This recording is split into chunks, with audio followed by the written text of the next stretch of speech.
Allez, on se retrouve pour une petite vidéo de plus là, l'unboxing d'une Glide Cam. Donc qu'est-ce qu'on a dedans dans cette Glide Cam qui est à 35 € que j'ai trouvé sur le net là. Donc on a un petit support pour téléphone, et on pourra dire téléphone ou tablette ou phablette, parce qu'en fait grâce à ce petit système avec la vis qu'on a ici, vous voyez, on va pouvoir élargir au maximum la prise de notre appareil. Donc que ce soit du 5 pouces, 6 pouces, 7 pouces, 8 pouces, voire même 10 pouces je pense, on va vraiment pouvoir venir la glisser dedans. On a en plus la petite poignée qui va bien, donc elle arrive telle quelle, hein, avec une poignée plutôt sympa, avec un bon grip, une belle finition. Franchement ici on a un petit pas de vis 3/4 pour venir se fixer sur un trépied, et même à la limite on peut vraiment se servir que de cette partie là, venir la fixer sur une perche à l'arrière pour pouvoir la monter plus haut. Et c'est plutôt pas mal. Donc ici le système il est tout simple, c'est toujours une bille dans un axe. Le petit plus qu'il y a sur ce modèle là, c'est que la bille ici, vous voyez, il y a un petit déport, et ce déport lui-même il tourne sur lui-même.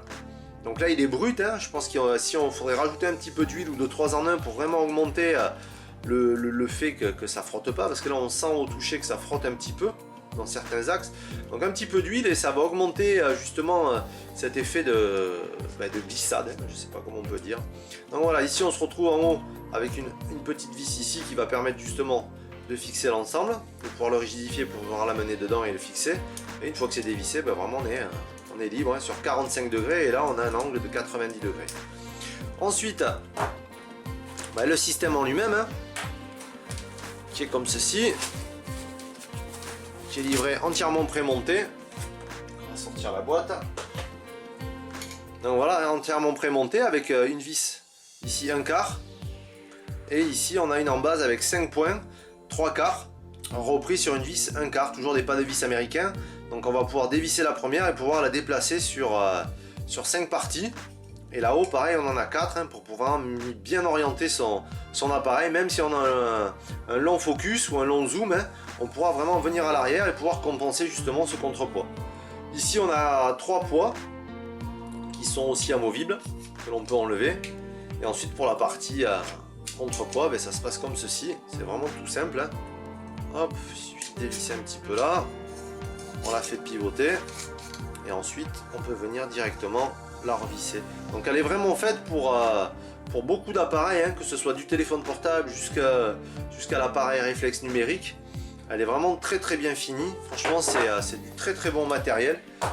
Pour le prix toujours pareil, hein, 35 €, je sais pas si on pourra trouver mieux, hein, mais elle est complète, hein, elle a les poids, les vis, la poignée, le système de contrepoids, voilà. Rien de bien spécial, mais franchement du très très bon matériel, et à un prix toujours, je le redis, mais je suis vraiment stupéfait qu'à 35 € quand j'ai commandé ça, j'arrive avec une finition aussi parfaite. Bon allez, on se retrouve pour le test en extérieur. Allez, cette fois-ci, on se retrouve pour la présentation, non pas d'une Steadicam, mais d'une Glide Cam. C'est-à-dire que c'est plus une version sans moteur, sans batterie, et simplement avec un système de retour et de contrepoids qui va permettre justement de retrouver cette inertie dans l'axe de gravité, et justement de se servir de cette gravité pour stabiliser l'ensemble du haut. Donc j'ai trouvé ce système à 30 et quelques euros. Et en fait, on a une poignée bouge à peu près à 45 degrés dans l'axe du bas. Il y a un petit décrochage ici qui permet justement de pouvoir venir la maintenir comme ceci, si on veut vraiment faire des prises de vue un petit peu plus basses. C'est pas mal, franchement, pour un investissement ça vaut, je crois que je l'ai payé 35 € sur les sites chinois, hein. La finition franchement elle est top, c'est super propre. Ça demande quand même un petit peu d'entraînement, parce qu'il faut vraiment y aller très très doucement, contrario aux Steadicam que j'ai l'habitude d'utiliser, qui ont des moteurs qui sont automatiquement stabilisés avec un contrôleur qui permet justement de piloter tout ça et de dire voilà, la caméra part à droite, à gauche, je dois compenser. Là c'est vraiment à nous d'apprendre à la manipuler. Donc je l'ai ouvert il y a un petit quart d'heure, hein, j'ai juste fait des réglages et je vous la présente. C'est pas mal, le rapport qualité-prix est vraiment super, hein. Pour 35 € on a vraiment quelque chose de nickel, super bien fini, la couleur en plus elle pète, c'est un objet quand même qui est plutôt bien.